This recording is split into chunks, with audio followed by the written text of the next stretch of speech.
Hi everyone, I hope you're very well. We're coming into December, coming to the silly season and also the end of the year.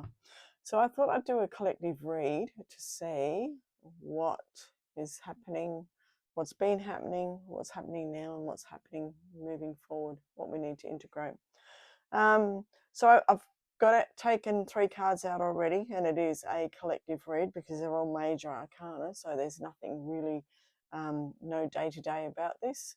It is the overarching energies that are coming through. So the first card being the Star, what have I learned? We all know that this year is the year of the snake, and it's a number 9 year. Is Crumpet here coming to give me a hand? Now, the year of the snake is all about transformation. You know, snakes shed their skin. And also they're related to the primal energy because they slither on the ground. So through this year with a Star, I believe that we have learned how to heal ourselves, check in with our 5 senses to see what's going on and what we need to do to connect a little bit closer to the earth, to our primal energies, as well as our energies of healing, which Crumpet is agreeing with me. Okay, and there's a lot being happening within, you know, the universe, the solar system. We have 7 stars here. It is a star card after all, but we have 7 stars and it relates to the constellation of the Pleiades.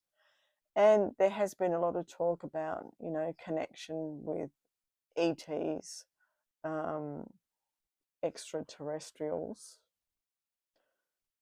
But I don't see them as being, you know, alien or anything like that. They're just come from a different dimension and they've got just a different vibratory force around them.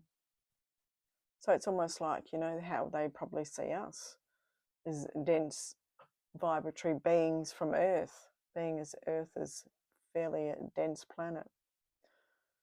But we've taken a lot of knowledge upon ourselves this year as well. You can see the ibis in the tree. Now trees are full of growth, expansion, because, you know, they come from the ground. They're very grounded, very rooted in the earth, and they grow upwards and they expand out with all their branches. And that would include, you know, bringing a lot more knowledge into our lives about ourselves and the world around us and how we relate to the world around us as well.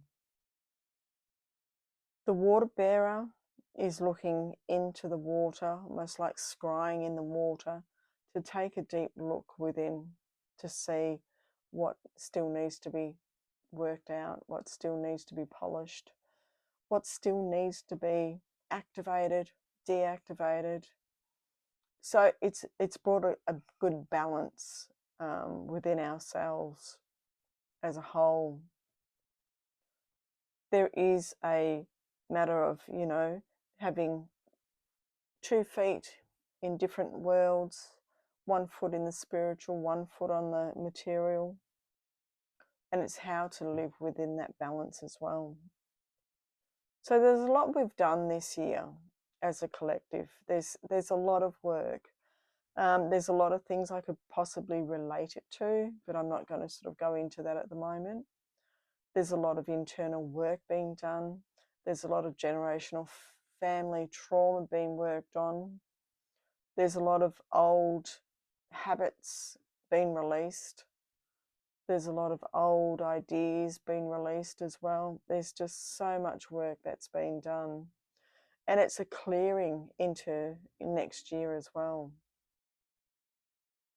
So what do we need to integrate after all that? And especially as, you know, Mercury's, you know, Crumpet's moved on, just like Mercury has moved out of retrograde. And Saturn is moved out of retrograde as well.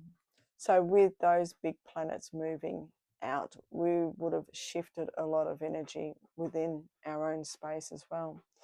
And what we need to integrate, we've got the Wheel of Fortune here.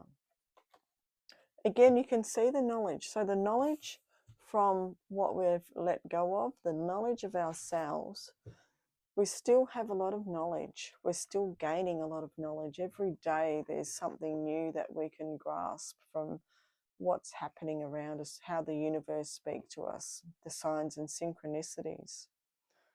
Now, the Wheel of Fortune, once we start putting things in motion, the wheel starts turning so we can start moving forward. We have the Sphinx at the top of the wheel, and the Sphinx is made up of 4 different animals, basically no different than the 4 signs of the zodiac in the corners of this card. So we have Aquarius on the left side, we have Scorpio as the phoenix. Well, basically you can see, you know, Scorpio looks like the temperance, the angel in temperance. Scorpio is the phoenix, Taurus is the bull, and Leo, the lion. And they're all learning, mainly the fixed signs. I believe that a lot of the fixed signs went through enormous change. And it's not an easy task for a fixed sign. I'm Leo myself, and Scorpio moon. So having those 2 fixed signs makes it difficult, not hard, but a little bit difficult, a bit awkward, you know, going through these changes, because my body feels it. My mind is going through the changes and the energy shifts that come in. It's like my soul feels it as well. It's understanding that primal nature, like with the snakes. We've got a snake coming down the wheel as well. And we've got Anubis from the underworld coming up on this side of the wheel. So we're coming up from the underworld. We've been down in the waters of our consciousness, and we've been sorting and sifting through things. Now it's time to come back up into the world.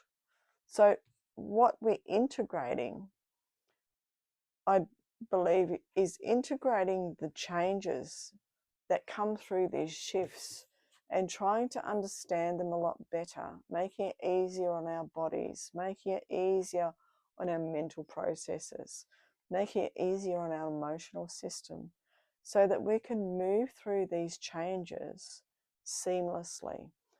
It's almost like being ahead of the game. So we're trying to get, just like the Sphinx sitting on top of the wheel. He's basically ahead of his game. He's got the sword. Now the sword is the moral authority. He's got his sword up. Well, it's actually on a bit of a slant, but it's kind of like, yeah, I've got the idea. I know what I need to do. I know what I need to cut out of my life in order for me to stay at the top of the wheel and not be influenced too much by these changes. So I think that's what we need to integrate, the knowledge of the changes and the knowledge of how to make it better for us to go through these changes. Now, what we're ready to activate in the new year, I have the Hanged Man. Now, that's a lot of the time that's suspension, pause, but it's also looking at things with a different perspective, because you can see the halo around his head and he's upside down on a tree, strung up on a tree. For those who know Norse mythology, Odin hung himself on a tree for, I think, 9 days, so he could get understanding of the world, you know, and this is how the runes came to him. Hung himself upside down for 9 days, got enlightened, and then the runes came through.